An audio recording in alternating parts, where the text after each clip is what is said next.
Tina, and in this video I'm going to give you my April wrap. We're again in my parents' kitchen.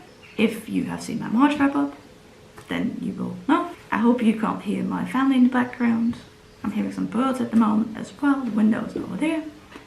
In April I didn't read as many books and as much as in March, but I did manage to get quite a bit of reading done in the end, with kind of a bit more of a dip in the middle of the month. But anyway, let's just get right into it. There are timestamps in the description below for each of the books that I discussed. The first book I finished in April was Humble Pie by Matt Parker. And the subtitle says it all, a comedy of maths errors. Matt Parker is a mathematician.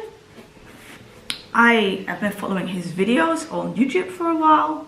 I also have his first book, I think it's called Things to Do and See in the Fourth Dimension. I haven't read that one yet. I did read like the first 30 pages or so quite a while ago, but at the time I got a bit confused, so I put it down for the time being. Anyway, and this is a newer book that came out in 2019, and whereas his first book was a lot more about more complicated maths, this is talking about, so this is about common mathematics errors and how they like make some things go wrong in like real life situations that have happened. A common example is a wobbly bridge just as a, here is the synopsis. Here is the next chapters. Each chapter is about kind of a different kind of mathematical thing or mistake you can make. So the author tells about like situations that have happened. A few of them I had heard about, others I hadn't. And I thought it was quite interesting. It's not a difficult book to read. In like, I don't think you need to like know a whole lot about mathematics, at least in comparison to that first book I attempted to read, which I do plan to get back to. This one was an easier read than that one. Now, I thought it was quite nice. Of course, you could find some of this information by going on Wikipedia or Googling certain things, but yeah, I enjoyed this book. I also quite like the humor of the author. You see that in his YouTube videos as well. I don't watch all of his videos, but I watch the ones that interest me. The author is originally from Australia, and I think he now lives in the UK. And I just really liked that humor in it. What I also liked was the page numbers of the book. So they start at, I don't know if you can see that, 313. And so here's 214, for example. This is the like dedication page. And then, so as the book goes on, here's a random page, 61. So the page numbers are backwards. And I just love, so here's the acknowledgement page, here's page 0. And then here we have this number. And if you want to know what significance that has, you have to read the book. It's in one of the first few chapters. I think is it chapter 1? Yeah, it's in chapter 1. And that was just like extra humorous. Now it's not like a new favorite book or anything, but I found it enjoyable. It's not for everyone, but I liked it. The next book I read was Deathnote Volume 4 by Tsugumi, Ohba and Takeshi Obata. I have talked about this series in several videos already because I read one volume per month. Though I have been thinking about reading more than one volume per month, because every time I finish one I'm like, I kind of want to keep reading. So, but I haven't so far. But I don't rule out that I might be finished before the summer. So very briefly, this is a manga series. It is about the Deathnote, which is like this notebook in which you can write down the name of a person, and then that person dies. Light Yagami gets a hold of this notebook. It's been given to him by a death god sort of thing, Shinigami, and he decides to use this to start killing off like criminals. And in the series you have this police like person called L, and he is trying to figure out who is killing all these people. I have seen 2/3 of the anime of this, then I kind of stopped watching because the plot was kind of suddenly going in a completely different direction. But anyway, this was volume 4 out of about 12 main volumes, and I love this volume, and I look forward to read more of the series. The next book I read was a buddy read with Olivia from Olivia's Catastrophe. I'll link her channel down below, and we read When Dimple Met Rishi by Sandhya Menon. We both really enjoyed this book. This is a young adult romance about 2 Indian or Indian American teens. So Dimple wants to go into app development, so she goes to kind of this summer school conference, and she is not interested in an arranged marriage. Her parents want her to like marry, and like they raise her in a professional way, but she's not interested in that. She wants to like have a career, and Rishi, he is interested in an arranged marriage. So he goes to this conference to meet Dimple, because his parents think Dimple would be a good match for him. Here's the synopsis. And yeah, it's been a while since I finished this book, but yeah, we both really liked it. It was really nice to buddy read with Olivia. I really liked Dimple and Rishi.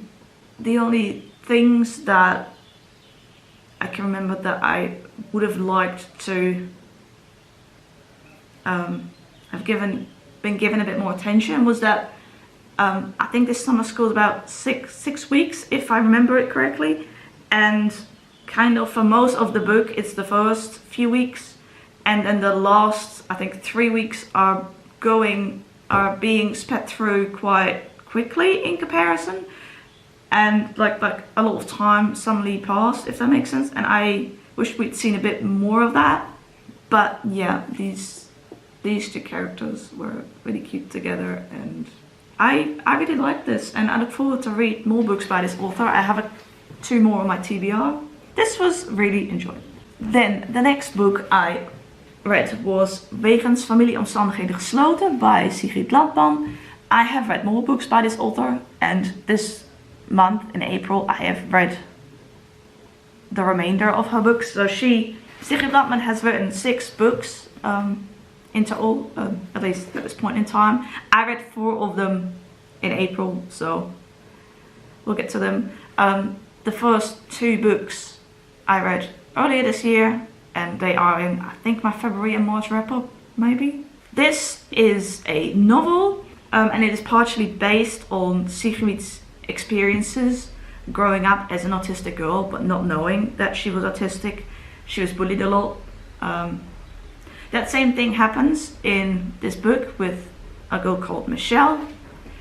She gets bullied a lot in school, but also by her family, and because she's different. And I absolutely love this book. It was excellent on voices, autism representation. I could really relate to the main character because I too was bullied, and so I love this book, but also it triggered me a bit because because the main character gets bullied in this book so much, and it made me think back of when I was bullied as a kid and a teenager. So that was not easy, but I don't want to get into that right now because I don't want the wrap up to get too long. But maybe I'll make a separate video about it at some point. Now this is a Dutch book, so most of you won't be able to read this. It's actually pretty sad that the author's first book, which was Moederen met autisme, her memoir, the first one in the memoir series that she's written. This was the first novel that she wrote, and according to her own books, it did not sell that well. And I find that a real shame, because I think it's excellent. We need more books with own voices. Autism, representation, bullying is an incredibly important theme, and not being accepted in your family, at school, and just, yes. Well, I'll be talking more about this author later on in the wrap up, as I read 3 other books by her. Then we get to What If by Randall Monroe. This is from the creator of XKCD. You may have seen some of those cartoons around on the internet. And this book, this kind of says it all, is serious scientific answers to absurd hypothetical questions. The author is not a scientist, he is a cartoonist. So the book is filled with cartoons. He does answer these absurd questions using the internet, reading papers, asking professional people in that field, sort of thing. Here is the back with some of the questions you can expect. The author has a lot of humor as well, which I thought was really nice. Some of the questions have longer answers than others. And on occasion, you have this weird and worrying questions from the What If inbox. So all these questions are things people have sent in. And so most of them have an answer that is 1 or 2 or 3 pages, and some of them are a bit longer. But some of them are a lot have a shorter reaction from the author. For example, here there's 2 on 1 page. This is not a book you would just sit down and read just all the way through without reading anything else. So I actually read this book and the next book I'm going to talk about it. I read kind of all 3 of them right at the same time, but I'm talking about them in the order that I finished them. But yeah, I like this, and yeah, this turned out to be a bit of a weak spot in the book. Now, I found some questions more interesting than others. That is, I guess, a personal preference. But yeah, this was entertaining, and I learned also sciencey things.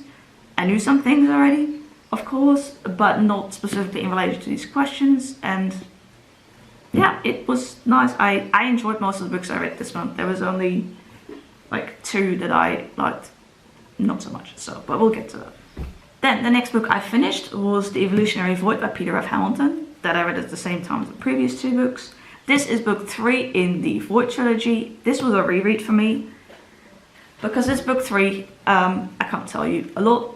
I have read the previous 2 books. I read book 2, I think in March, and I read book 1. So if you want to know what this is about, it is in earlier videos. In the timestamps you'll find when I talk about which book. This was again really good to reread, and it was comforting again to reread a book that is familiar to me. Obviously you wouldn't reread a book that's not familiar to you, but to read something that is familiar, and I enjoyed this trilogy. It's epic, hard science fiction, space opera. Not for everyone, definitely. And also, do not start with the Void trilogy, because you do need to read the Commonwealth saga books first, starting with Pandora's Star. Just putting that out there if you haven't seen my previous wrap-ups. Yeah, this was excellent. Now we get to the time when it was the stay-home reading rush. And I didn't manage to do all of the prompts, but I did manage some of them. So, for a book set somewhere you want to go, or about somewhere you want to go, I read De Eiffeltoren is 540 stokbroden hoog, and andere weetjes over Frankrijk by Slabbynck with illustrations by Wendy Panders. This is a book about various aspects of France with nice cartoons, and I borrowed this book from my family. And since the prompt was to read a book about a place you wanted to go, or a place you wish you could go, something like that. And I was planning to read this book in the near future anyway, because I had borrowed it. So yeah, I'll just flick it open and show you some. So each 2 pages is about a different subject.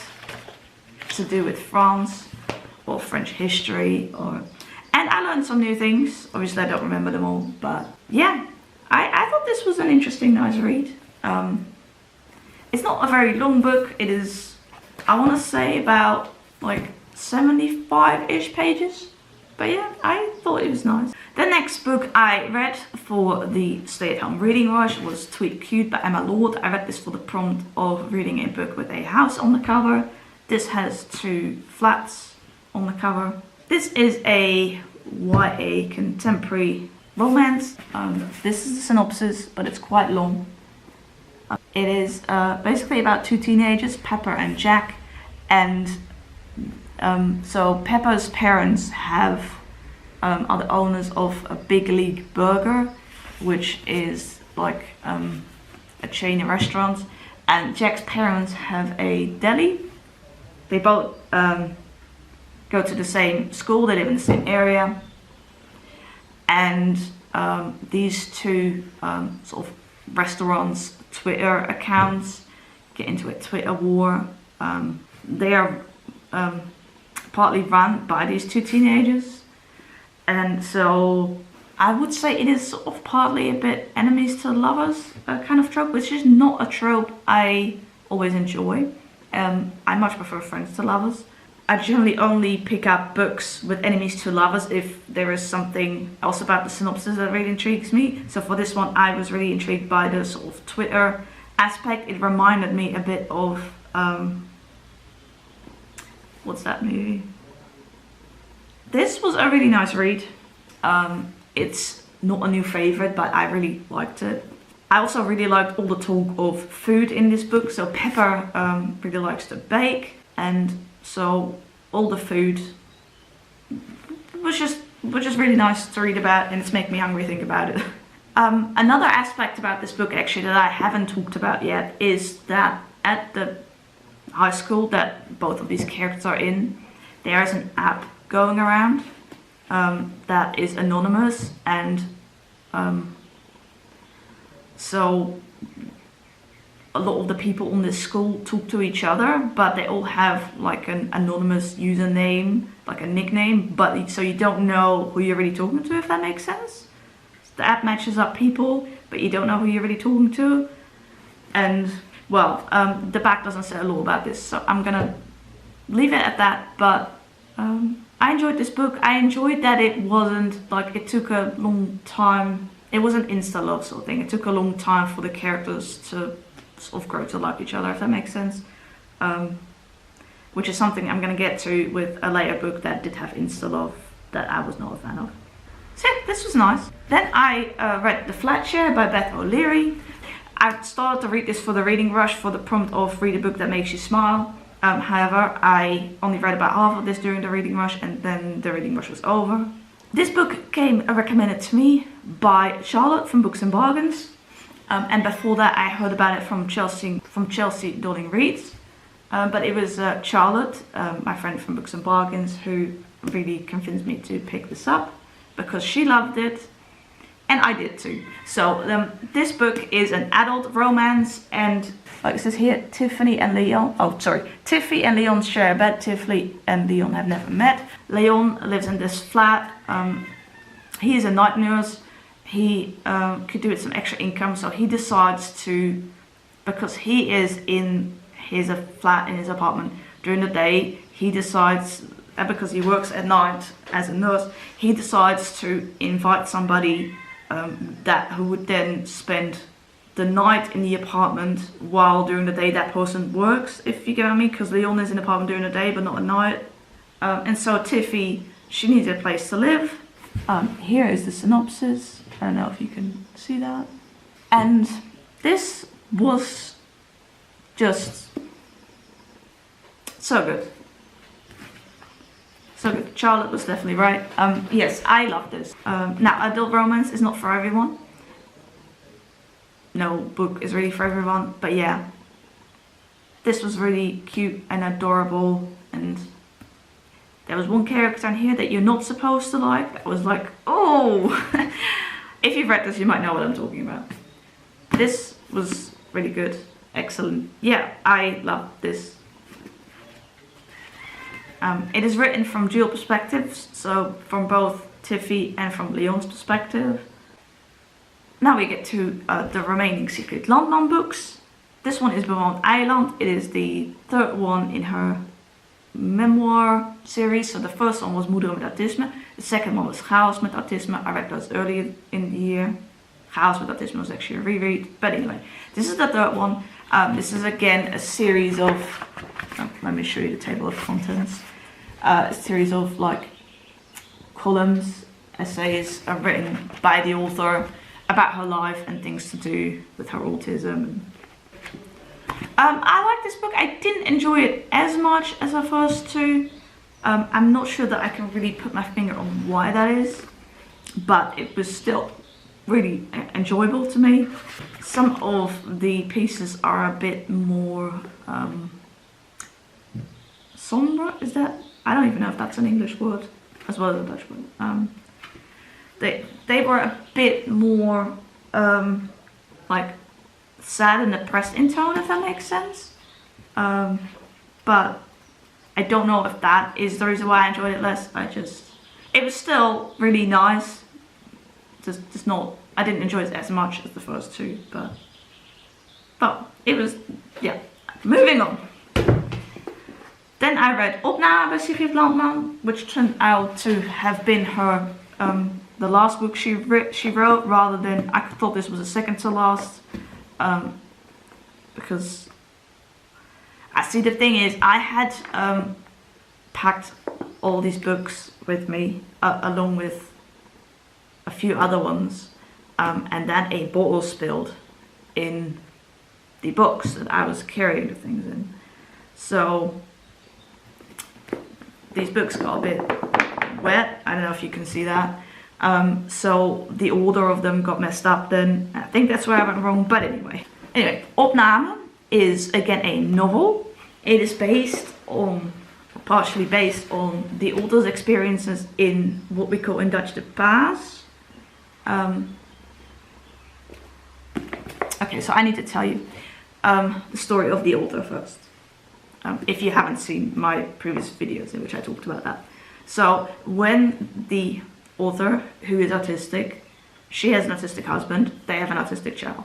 When she had just given birth to the baby, she didn't know how to care for the baby and she didn't understand the baby, but she didn't know that she was autistic. And so things went from bad to worse, and so she ended up in what we call the paas in Dutch. This is kind of like a temporary place in a sort of psychiatric hospital or something. I don't know how to best explain it because I don't know like the equivalent in other countries' health systems. So anyway, so this book is solely about her time there, but it's about a different character. But it's based on her experiences there. So in this book, the character Merel gives birth to her daughter Jasmijn, and then has to, stuff happens. She has to understand the baby, but again, we don't know it's autism. Well, I mean, she doesn't know it's autism. So the word autism isn't actually in the book. The author does mention in the afterword. But of course, if you kind of read through the lines. Anyway, so I enjoyed meeting the other characters that were at this hospital place, let me put it that way, and seeing how things went with Merel. I have read one or two other Dutch books, or three? A couple of Dutch books that also take place at a paas. So I know a little bit about it.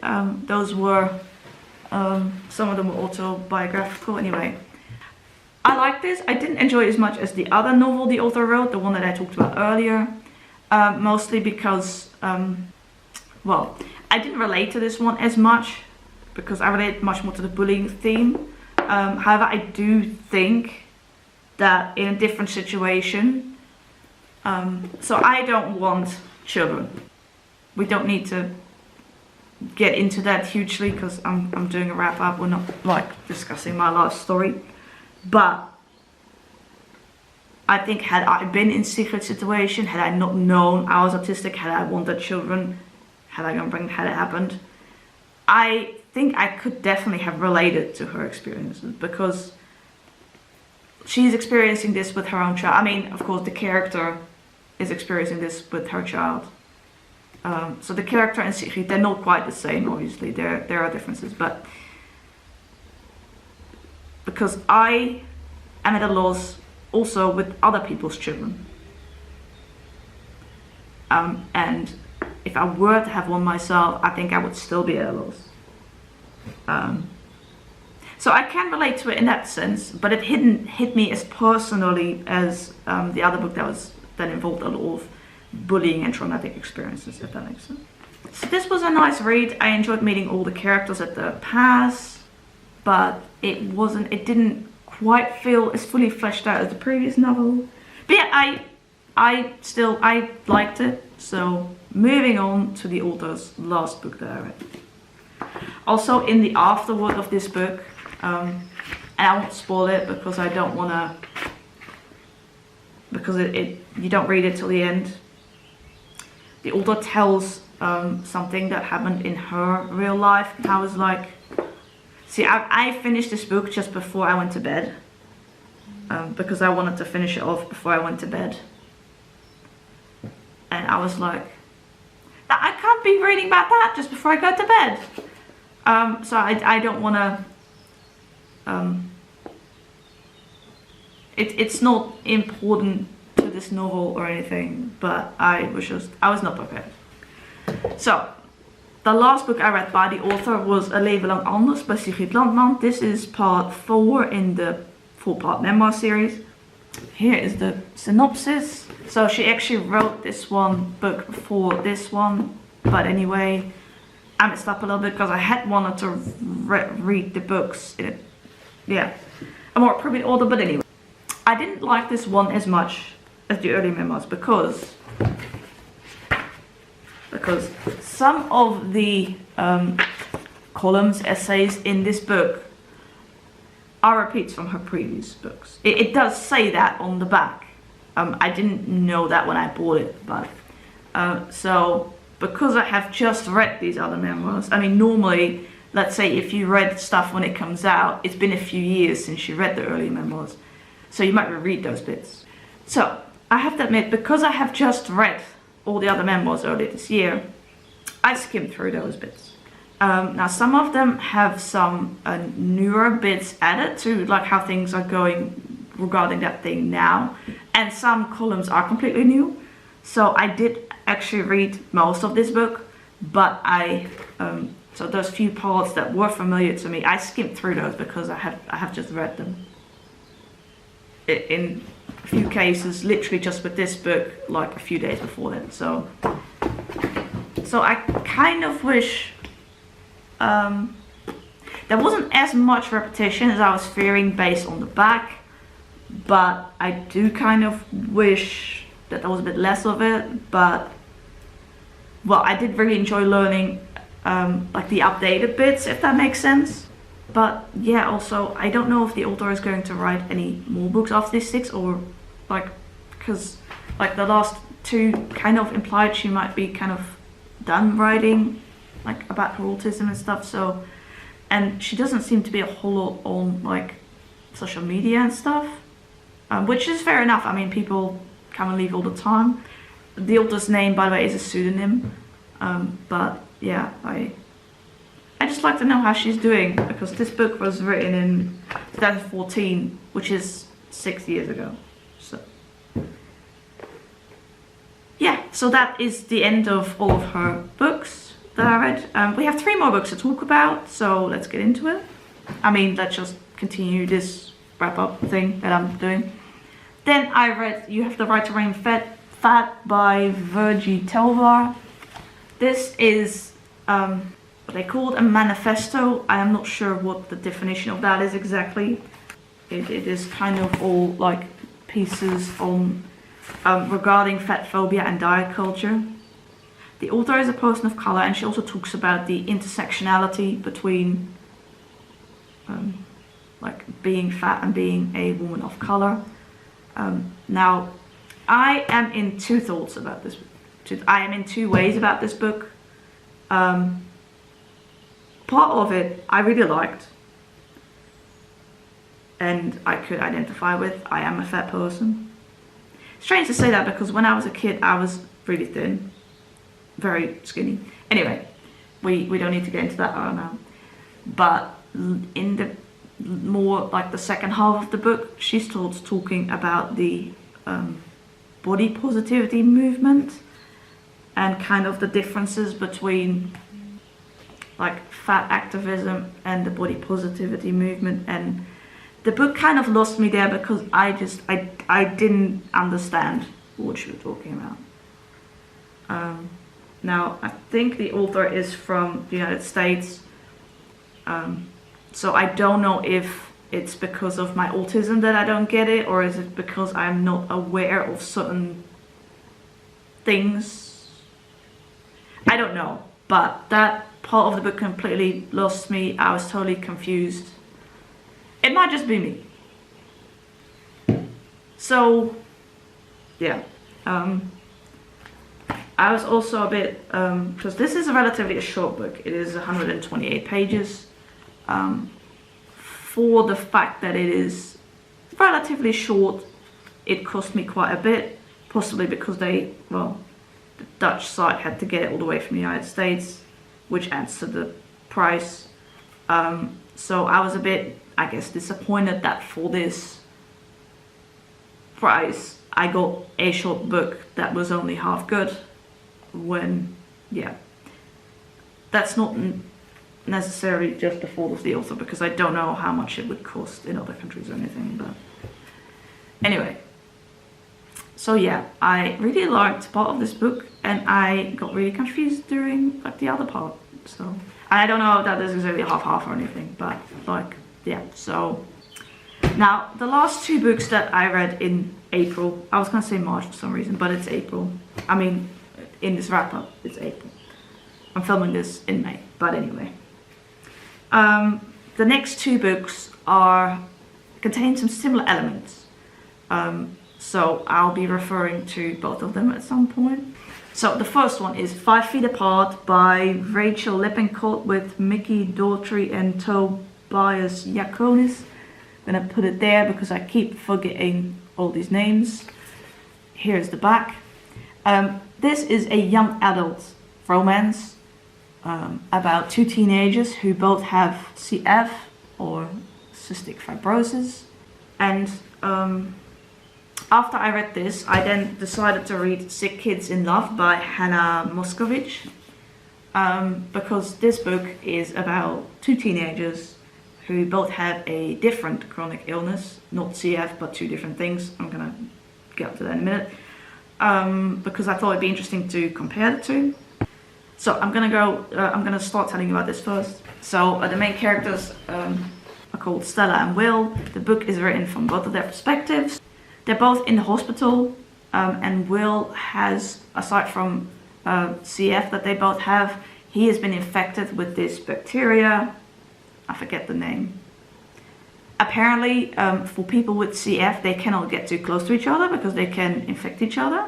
They have to stay 6 feet apart at all times. Which is about, I looked this up, 1.82 m or something like that, roughly. Yeah, and yes, the title is 5 feet apart, which is roughly about 1.5 meters. And yes, I looked that up as well. And I did not know that like two people with CF cannot get too close to each other. I didn't know that. I learned a lot about CF in this book. However, I looked up some Goodreads reviews after I finished this, in particular looking for Own Voices reviewers, as well as reviewers who know or knew someone with CF, and they said not all of the representation was on point. Sorry, this review is kind of all over the place. So I like learning more about CF, but one of the things that some of the people mentioned was that, for example, that with CF you tend to have a lot of mucus, so the characters tend to, like, the people tend to cough a lot, and like that was not at all in this book, and they said that was something that they were missing. They felt like in this book it was a bit more like romanticized and not showing like the grosser parts of the disease, if that makes sense. The main problem I had with this book is a twist that I can't tell you because it's a spoiler, but it was bad. If you do want to know, or if you have read this book, you might know what I'm talking about. If you haven't read this book but you do want to know, then message me somewhere and I can tell you. But that was just no. Another thing I didn't like was the insta love. This whole book is that two teenagers falling in love. Takes place over quite a short time while they're both at the hospital. And like they fall in love quite quickly. Now I'm going to be comparing this book to Sick Kids in Love in a moment, which I think will really illustrate what I mean here. It was weird because I read maybe about half of this book on one day, in the late afternoon and evening, and I was quite enjoying that. Then the next day I read the second part of the book, in which we had that bad twist that I was just talking about, and I started to realize all of the things. And yeah, one thing I did like about this book, just by the way, aside from this beautiful cover, is that this book was dedicated, was partially inspired, where is it?